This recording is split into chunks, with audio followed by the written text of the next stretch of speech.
السلام علیکم ورحمۃ اللہ وبرکاتہ. اعوذ باللہ السمیع العلیم من الشیطان الرجیم من حمزہ ونفخہ ونفثہ. بسم اللہ الرحمن الرحیم. یا ایہا الناس اذکروا نعمت اللہ علیکم هل من خالق غیر اللہ یرزقکم من السماء والارض لا الہ الا هو فأنا توفکون. وَإِن يُكَذِّبُكَ فَقَدْ كُذِّبَتْ رُسُلٌ مِّن قَبْلِكَ وَإِلَى اللَّهِ تُرْجَعُ الْأُمُورُ. لوگوں اپنے آپ پر اللہ کے احسان کو یاد رکھو. کیا اللہ کے سوا کوئی خالق ہے جو تمہیں آسمانوں اور زمین میں رزق دے؟ یاد رکھو اس کے سوا کوئی معبود نہیں ہے. پھر تم کہاں دھوکہ کھائے جاتے ہو؟ اے نبی صلی اللہ علیہ وسلم، اگر ان لوگوں نے آپ کو جھٹلایا ہے تو آپ سے پہلے بھی رسولوں کو جھٹلایا جا چکا ہے، اور سارے کام اللہ تبارک و تعالیٰ ہی کی طرف لوٹائے جائیں گے.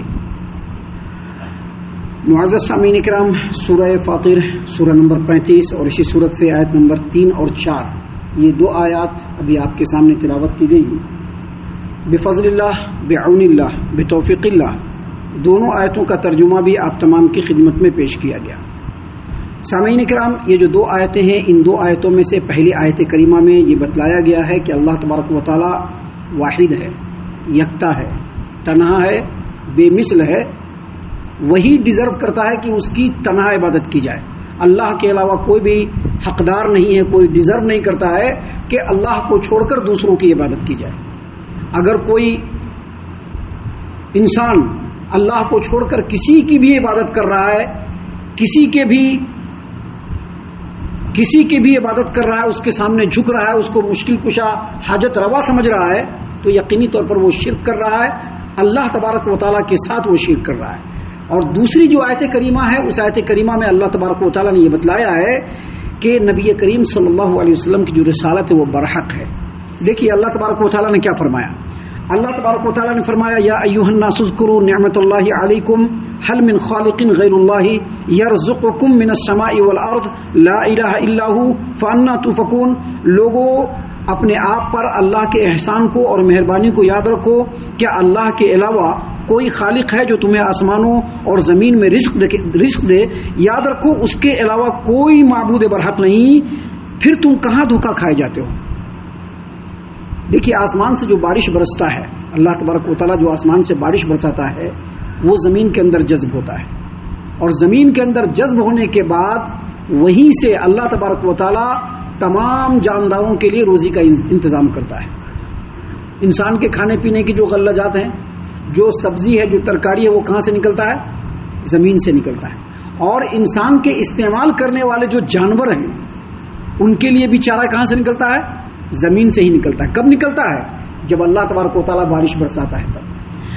یاد رکھیے گا اور ہمیشہ دھیان رکھیے گا کہ یہ جو بارش برستا ہے اللہ تبارک و تعالیٰ اسی سے تمام جانداروں کے رزق کا بھی اور ان کے باقی رہنے کا بھی انتظام و انصرام کرتا ہے. اور یہ جو بارش برستا ہے نا، اس بارش برسنے کے پیچھے جو سسٹم ہے، اس سسٹم پر اگر غور کریں گے تو صرف بارش برستا نہیں ہے، بلکہ اس کے علاوہ بھی کئی فیکٹرز ہیں، کئی ایلیمنٹس ہیں جن کو اللہ تبارک و تعالیٰ نے اس بات پر معمور کر رکھا ہے. اور جب وہ فیکٹرز اور جب وہ ایلیمنٹس ایکشن میں آتے ہیں، جب وہ حرکت میں آتے ہیں، جب وہ کام کرتے ہیں، تب جا کر کے بارش برستا ہے. اللہ تبارک و تعالیٰ دھوپ کو نکلواتا ہے، سورج کو کس کے حکم سے نکلتا ہے؟ اللہ کے حکم سے نکلتا ہے. وہ سورج جب گرمی دیتا ہے تو زمین پہ جمع ہوا جو پانی ہوتا ہے، ندی نالے اور دریاؤں کے جو پانی ہوتے ہیں، وہ خشک ہو کر کے اسٹیم بن کر کے، بھاپ بن کر کے اوپر جاتے ہیں. یہ سب کس کی مرضی سے؟ اللہ تبارک و تعالیٰ کی مرضی سے. تو یہاں پر اس آیت کریمہ کے ذریعے سے اللہ تبارک و تعالیٰ نے یہ بتلایا ہے کہ آسمان سے جو بارش برستا ہے اور بارش برسنے کا جو نظام ہے، جو سسٹم ہے، اس کے پیچھے جو فیکٹرز ہیں، جو عوامل ہیں، وہ کمپلیٹلی اللہ تبارک و تعالیٰ کے قبضے قدرت میں ہے. مشرکین جن کو پوچھتے ہیں اللہ کو چھوڑ کر کے نا، ابھی دیولوں میں جاتے ہیں، بتوں کو پوچھتے ہیں، دیوی دیوتاؤں کو پوچھتے ہیں، درختوں کو پوچھتے ہیں، پتھروں کو پوچھتے ہیں، اور سو کالڈ مسلمان پیروں اور باباؤں کو پوچھتے ہیں. ان کے بارگاہ میں، ان کے دربار میں، ان کے مزاروں پر جا کر کے وہ کام کر رہے ہیں جو اللہ تبارک و تعالیٰ کے لیے کرنا چاہیے. تو یہ جو اللہ کو چھوڑ کر کے جو اتنے سارے جھوٹے معبودان ہیں، یہ بارش برسنے کا جو نظام ہے اس پر ان کا رتی بھر بھی کنٹرول نہیں ہے، اور جب بارش برستا ہے اسی سے انسان اور تمام جاندار کے لیے روزی بھی نکلتی ہے، اور انہی سے ان کے زندگی کے بقا کا انحصار بھی بند ہوتا ہے، اور وہی اس کا سبب بنتا ہے۔ تو اللہ تبارک و تعالیٰ نے اس آیت کریمہ میں بیان فرمایا ہے کہ جب تمہارے معبودوں کا بارش کے برسنے پر اور روزی کے پیدا ہونے پر کوئی اختیار نہیں ہے تو کھاؤ اللہ عز و جل کا، اور گاؤ کس کا؟ اللہ کے مخلوق کا۔ کھاؤ اللہ تبارک و تعالیٰ کا اور گاؤ کس کا؟ اللہ کی مخلوق کا۔ اللہ کا کھاتے ہو تو اللہ کا گاؤ۔ اب اللہ کو چھوڑ کر یہ جو جھوٹے معبودان ہیں ان کو تم اللہ تبارک و تعالیٰ کے ساتھ اس کی عبادت میں شریک کرتے ہو، یہی نمک حرامی ہے، ناقدری ہے۔ اسی لیے اللہ تبارک و تعالیٰ نے فرمایا کہ یا ایھا الناس، اے لوگو، اذکروا نعمت اللہ علیکم، اپنے آپ پر اللہ کی نعمت اور احسان کو یاد رکھو۔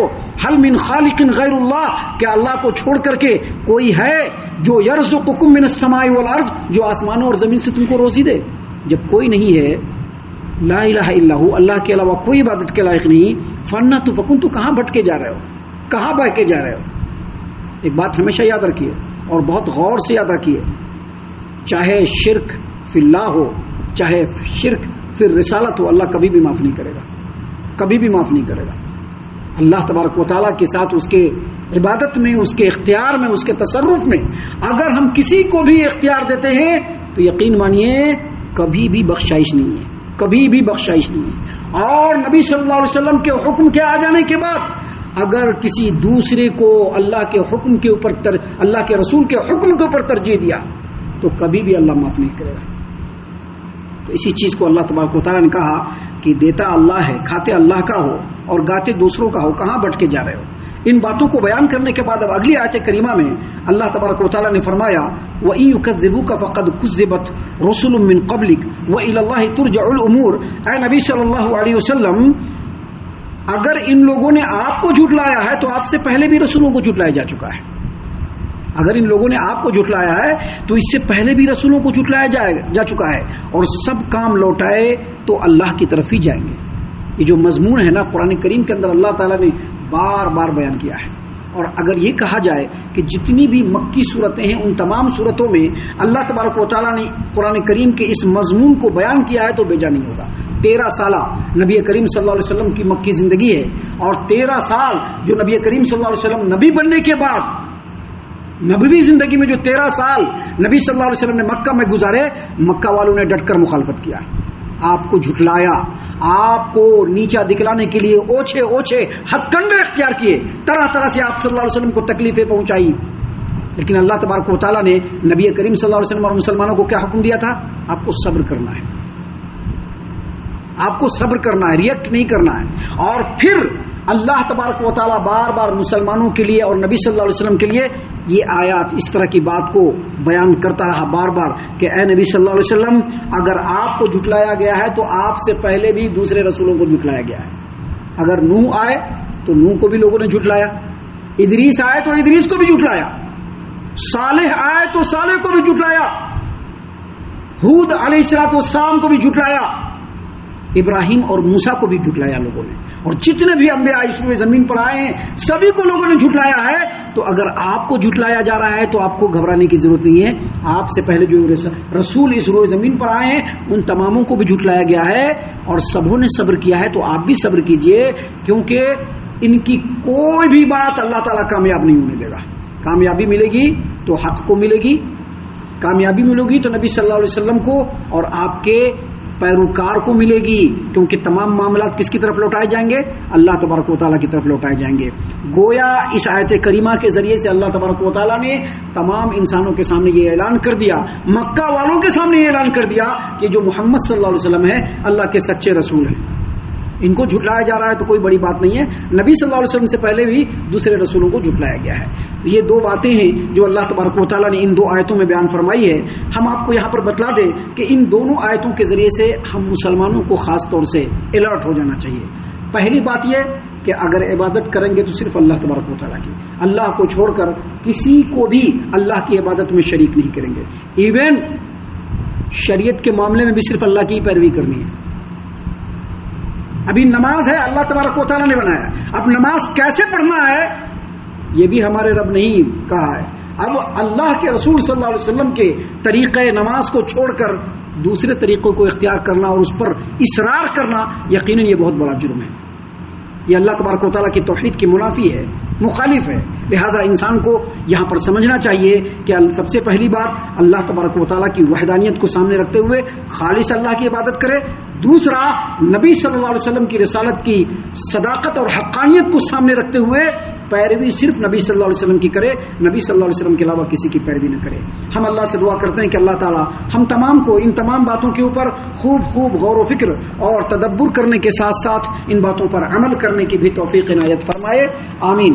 اللہ تعالیٰ ہم تمام کو صحیح معنوں میں پکا سچا مومن مسلمان بنائے، اللہ اور اس کے رسول صلی اللہ علیہ وسلم کی اطاعت و فرما برداری کرنے والا بنائے، صحابہ کرام رضی اللہ عنہم کے طریقے پر چلنے والا بنائے، جنت الفردوس میں جگہ عطا فرمائے۔ اے اللہ ہم تمام کو جہنم سے پناہ دے، اے رب العالمین ہم تمام کو جہنم سے پناہ دے، اے مالک الملک ہم تمام کو جہنم سے پناہ دے، آمین یا رب العالمین۔ وما علینا الا البلاغ المبین۔ تبارك الذي نزل الفرقان على عبده ليكون للعالمين نذيرا